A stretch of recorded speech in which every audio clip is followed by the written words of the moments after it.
Satu. Assalamualaikum warahmatullahi wabarakatuh. Kami akan mempresentasikan hasil diskusi kelompok kami tentang peran Greenpeace dalam penanganan kebakaran hutan dan lahan di Indonesia. Baiklah, saya akan memperkenalkan kelompok kami. Yang pertama saya sendiri, Winda Febriani, dengan NIM 20 252 0097. Dan yang kedua, Nisrina Ega Salsabila dengan NIM 20 252 0102. Dan yang ketiga, Rindiani dengan NIM 20 252 0200. Baiklah, kami akan memulai presentasi kami. Yang pertama yaitu akan dibacakan oleh Nisrina Ega Salsabila. Kepada Nisrina, saya persilahkan. Baik, terima kasih.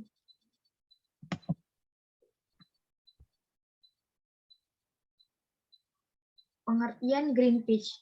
Greenpeace merupakan sebuah organisasi pergerakan sosial atau kelompok yang memiliki tujuan bersama sukarela dengan melaksanakan kampanye, memiliki fungsi untuk menangani permasalahan lingkungan hidup secara global.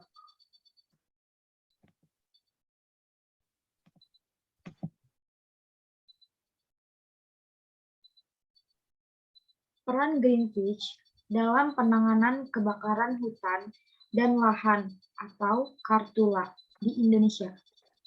Peran Greenpeace dapat dicermati melewati kegunaan menjadi NGO operasional dan NGO advokasi.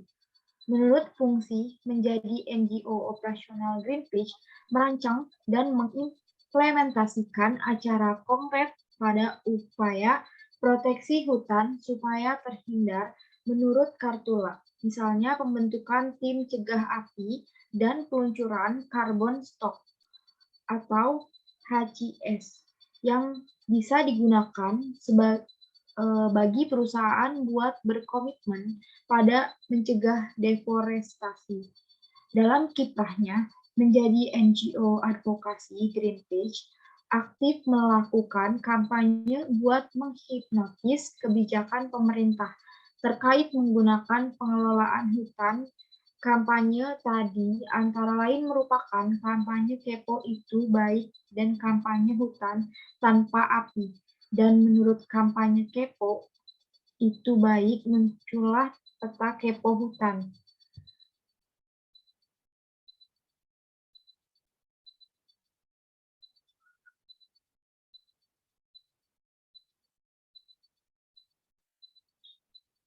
Strategi dan pencegahan Greenpeace untuk menghindari kebakaran hutan dan lahan atau Kartula di Indonesia.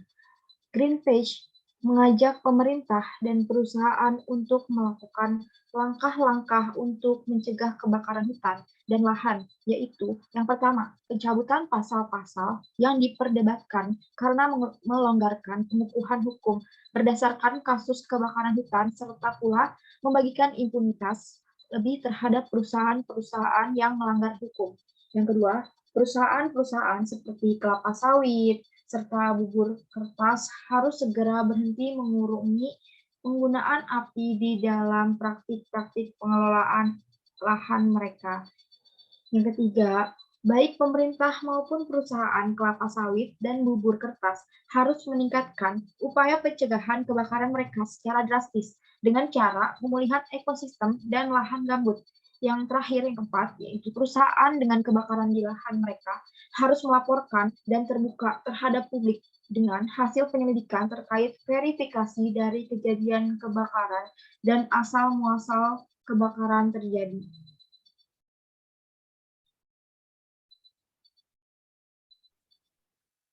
Baiklah, selanjutnya yaitu dampak yang disebabkan oleh kebakaran hutan dan lahan di Indonesia dalam periode 2015 sampai 2020. Adapun dampak negatif pada bidang sosial, ekonomi, dan lingkungan yang ditimbulkan oleh Kartula di antaranya yaitu dampak di bidang sosial. Yang pertama, mengganggu daerah sekitar. Yang kedua, bahan pangan terbatas.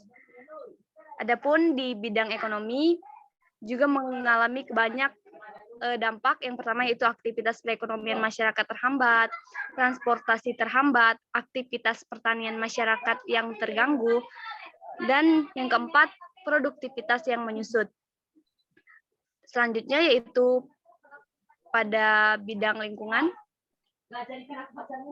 Ya, di bidang lingkungan yaitu yang pertama, berkurangnya tingkat keanekaragaman hayati, terhambatnya suksensi alami, dan yang terakhir terhambatnya produksi bahan organik dan proses dekomposisi.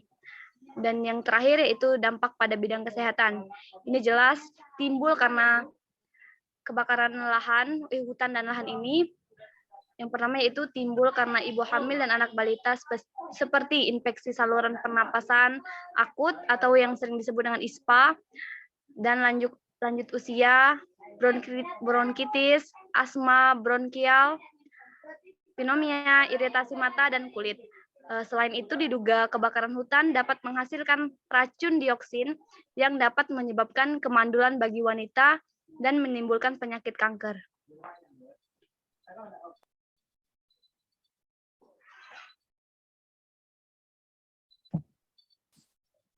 Dan selanjutnya terdapat kesimpulan untuk menangani kebakaran hutan dan lahan atau KARTULA di Indonesia. Greenpeace melakukan beraneka ragam upaya. Salah satu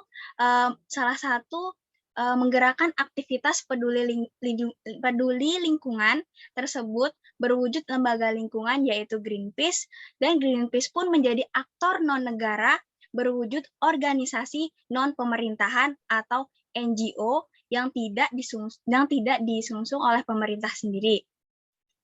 Dan Greenpeace sendiri berpartisipasi dalam bidang perdamaian lingkungan, perlindungan lingkungan, dan di Indonesia sendiri tumbuhnya gerakan lingkungan hidup atau Greenpeace ini sebagai bentuk kepedulian terhadap lingkungan, salah satunya yaitu pada permasalahan kebakaran hutan dan lahan atau KARTULA yang selama ini menimpa di Indonesia, di negara kita ini.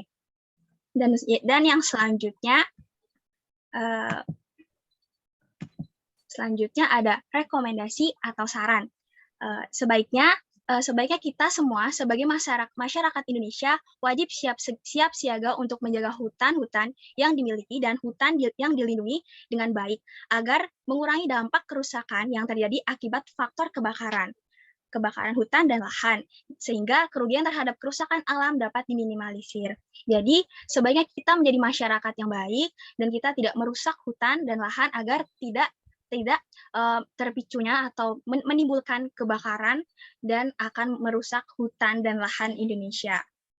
Dan yang kedua, bagi masyarakat yang bertempat tinggal di sekitar hutan ataupun lahan, sebaiknya mulailah dengan berperilaku baik seperti membuang kebiasaan-kebiasaan buruk atau yang merugikan hutan dan lahan, kebakaran hutan dan lahan yang sudah terjadi, karena kebakaran hutan dan lahan ini itu dapat saja terjadi karena kelalaian kita sendiri terhadap penggunaan api ataupun yang dapat berpotensi memicu percikan api dan akan menyebar luas di sekitar area hutan. Dan juga tidak sembarangan membuka lahan yang tidak terkontrol karena bisa memicu atau menyebabkan kebakaran hutan sendiri. Dan yang ketiga, untuk mengupayakan terjadinya kebakaran, untuk mengurangi terjadinya kebakaran atau menangani kebakaran hutan dan lahan, penting untuk kita menjaga hutan patroli, terutama pada pihak yang berkewajiban seperti instansi kepolisian di sektor kehutanan, terutama pada musim kemarau. Ini dilakukan harus dengan pengawasan yang lebih ketat supaya dapat menghasilkan hasil yang baik bagi kita dan baik untuk hutan dan lahan. Dan yang terakhir, kurangnya kesadaran masyarakat yang dapat menimbulkan kecerobohan akibatnya menjadi fatal seperti terjadinya kebakaran hutan dan lahan. Hal ini penting bagi kita membuat peringatan kepada masyarakat agar tidak membuang rumput ataupun sampah di area hutan. apalagi pada musim kemarau ataupun angin kencang. Dan kita selalu mengingatkan untuk perusahaan-perusahaan yang memang bergerak di bidang perhutanan atau membangun bangunan di hutan gitu, tidak sembarang untuk membuka lahan atau menebang pohon secara sembarangan, karena itu dapat sangat beresiko merusak dan membakar hutan dan lahan di Indonesia. Dan cukup. Yang tadi hasil dari presentasi kelompok kami, hasil diskusi kami tentang peran Greenpeace dalam penanganan kebakaran hutan dan lahan di Indonesia itu sangat baik untuk lingkungan di Indonesia yang akan kaya alamnya. Baiklah, apabila ada kesalahan kami mohon maaf. Kami akhiri. Wabillahi taufiq wal hidayah. Assalamualaikum warahmatullahi wabarakatuh.